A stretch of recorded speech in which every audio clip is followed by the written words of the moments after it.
Salut les amis, j'espère que vous allez bien, bienvenue dans cette toute nouvelle vidéo YouTube. Juste avant, je vais vous expliquer qu'est-ce que vous voyez autour de moi. Vous voyez que ce n'est pas pareil que d'habitude. Je suis tout simplement en plein déménagement, donc j'ai essayé de vous recréer le décor qu'on fait d'habitude. J'espère que ça vous perturbe pas trop, j'ai essayé de faire de mon mieux. Mais en tout cas, on n'est pas du tout là pour parler de ça. Aujourd'hui, je vous fais une petite vidéo spéciale pour, on va dire, le contexte. En ce moment, c'est la rentrée, c'est la fin des vacances, donc je me devais de vous faire cette vidéo pour vous permettre de déculpabiliser sur certaines choses. Peut-être que c'est votre cas et que vous avez bien profité pendant les vacances et que vous êtes rentré et qu'avec stupeur vous êtes monté sur la balance et là quelques kilos se sont installés ou vous galérez à reprendre le sport. Donc cette vidéo justement va être faite pour ça. Je vais vous donner 5 astuces, pas une de moins, pas une de plus, 5 astuces pour pouvoir au mieux gérer cette fin de vacances et votre rentrée qui a peut-être déjà commencé.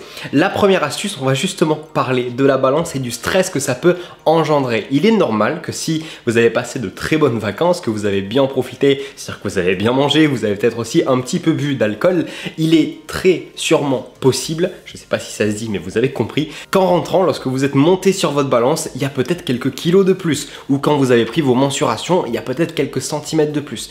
Pas d'inquiétude, bon forcément si vous êtes parti pendant un mois, en un mois où on fait un petit peu n'importe quoi, il y a forcément quelques kilos de gras qui ont eu le temps de s'installer, mais si ça fait une semaine que vous êtes parti en vacances et que vous rentrez maintenant, c'est aussi possible qu'il y ait pas mal d'eau qui se soit accumulée, ou peut-être qu'il vous reste quelques repas de la veille ou de l'avant-veille qui vous restent un petit peu à digérer. Dans tous les cas, ces deux explications peuvent déjà expliquer pourquoi vous avez quelques kilos en plus. C'est pas forcément que du gras, souvenez-vous que pour qu'on puisse vraiment prendre du gras, c'est sur le long terme. Donc rien ne sert de stresser, c'est important d'avoir des moments de l'année où on va venir se lâcher un petit peu. L'objectif c'est quand même d'être dans un mode de vie et dans un lifestyle, on va dire fitness, pas de suivre des périodes où on va être là en mode 30 jours pour perdre le maximum de poids et après je reprends mes mauvaises habitudes. C'est là qu'on a ce fameux effet yo-yo. Nous c'est pas du tout ça qu'on veut, on veut vraiment un mode de vie. Donc c'est pour ça que pendant cette période, je vous conseille même de prendre une semaine pour revenir à vos bonnes habitudes, histoire de virer toute l'eau que vous avez en trop, ce genre de choses là, et au bout de cette semaine là, vous pesez pour voir réellement si vous avez pris un petit peu de gras pendant les vacances ou autre. Et même si c'est le cas, si vous avez pris du gras,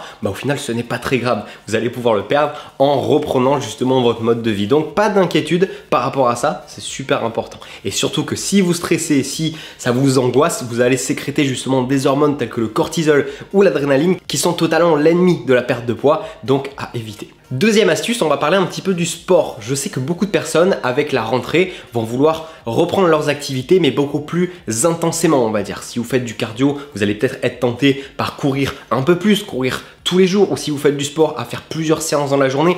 Pareil, ça c'est à éviter. Le but n'est pas d'essayer de compenser les excès que vous avez fait. Encore une fois, normalement c'est que ça vous a fait plaisir et que c'était pas du tout dans une démarche de craquage ou ce genre de choses là. Comme je l'ai dit précédemment, il faut avoir ces moments dans l'année et c'est important. C'est comme des gens qui travaillent et qui ont besoin de vacances. Là c'est exactement la même chose. Même si on peut avoir le meilleur mode de vie possible, on a tous besoin à un moment de relâcher un petit peu la pression et de pas forcément écouter son mode de vie habituel, mais vraiment se faire plaisir. Donc là c'est exactement pareil, attention à ne pas essayer de surcompenser, faire je ne sais combien de hits par jour, reprenez tranquillement les habitudes et surtout reprenez les habitudes doucement. Si ça fait longtemps que vous n'êtes pas entraîné, essayez de reprendre tranquillement par exemple vos poids et vos charges en musculation, essayez pas de mettre directement trop lourd et de faire les choses trop vite, ça serait l'occasion de se blesser et là on cherche pas du tout ça. Pareil pour le cardio, si vous commencez à courir des kilomètres et des kilomètres tous les jours, attention au risque de blessure, ça serait vraiment dommage d'être immobilisé pendant un mois alors qu'il y a plein de choses qui vont vous permettre à ce moment-là, lors de la rentrée, de pouvoir atteindre vos objectifs et on va en parler juste après. Maintenant qu'on a parlé du sport, on va passer à la troisième astuce qui concerne la nutrition.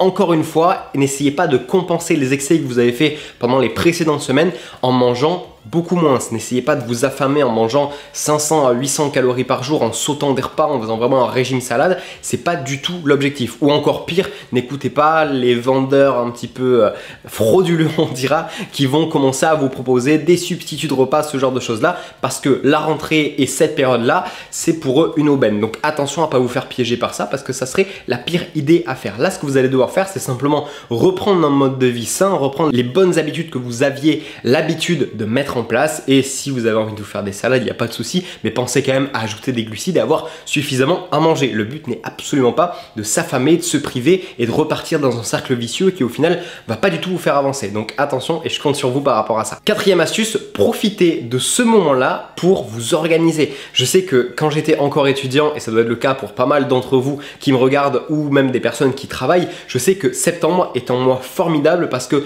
tout est de nouveau organisé. On a vraiment des journées qui sont à peu près de la même façon, on va avoir des nouvelles routines, donc pourquoi pas à ce moment-là, de votre côté, mettre des nouvelles routines en place justement pour vous remettre en forme et le faire vraiment régulièrement tous les jours sans être dans l'excès. Ça peut être vraiment quelque chose de super de mettre par exemple en place le fait d'aller marcher tous les jours. Je vous parle pas du tout de faire 10 000 pas ou ce genre de choses là, le but c'est d'y aller doucement encore une fois, mais par exemple vous dire que tous les jours vous allez sortir marcher environ 30 minutes. En plus on est au mois de septembre, la nuit tombe encore assez tard, donc vous avez l'occasion après le boulot ou après vos études ou vos devoirs d'aller marcher un petit peu ou de vous mettre un sport que vous n'avez pas l'habitude de faire, ou en tout cas de réorganiser vos journées pour que au niveau de vos repas, ça soit, vous le savez, on parle souvent sur cette chaîne de rythme circadien, qu'il faut vraiment avoir un rythme régulier, que ce soit au niveau de vos entraînements, au niveau de vos repas, au niveau de votre sommeil. Là, ça va être l'occasion de tout remettre en place et encore une fois, sans stress parce que ça va être méga important. Et enfin, dernière astuce, on passe à la cinquième astuce. Là, ça va être vraiment une astuce qui est méga importante et surtout un rappel pour tout le monde. Ne vous comparez pas, que ce soit à vos proches, que ce soit vraiment à des personnes aussi que vous pouvez voir sur Instagram. Souvenez-vous que sur Instagram, les photos que vous voyez sont des photos qui ont été parfois retouchées, qui sont vraiment faites avec la bonne lumière. Donc, ne vous comparez surtout pas à ce que vous pouvez voir. Comparez-vous à des choses qui sont accessibles et qui sont, on va dire, alignées avec vos objectifs. Parce que ça ne sera pas du tout la solution de regarder je ne sais quelle fitness girl pour voir au final qu'elle a moins de cellulite que vous et du coup déprimée. C'est absolument pas l'objectif. Et surtout, on n'est pas du tout sur le même cas de figure parce qu'on est peut-être face à des gens qui repostent des photos qu'ils avaient déjà pris avant alors que peut-être qu'aujourd'hui ils sont au même stade que vous. Donc ne vous comparez surtout pas. Faites les choses pour vous et surtout pour personne d'autre et vous allez voir que vous allez avoir un super mode de vie et que vous allez avoir des super résultats. Donc voilà pour cette petite vidéo. J'espère qu'elle vous aura plu et j'espère que ces 5 conseils vous seront utiles et que vous allez les appliquer au mois de septembre. Je compte sur vous et moi du coup je vous donne rendez-vous la semaine prochaine pour une nouvelle vidéo qui, je l'espère, vous plaira et en tout cas prenez soin de vous. Yo, give it a stage in a minute, I'ma eat you. El professor is in the house, let me teach you. I could defeat you with 2 hands tied and have you waking in the hospital like, who am I? And who are you? Who are they? What is this? You wouldn't believe how someone react to this shit. The mind slips.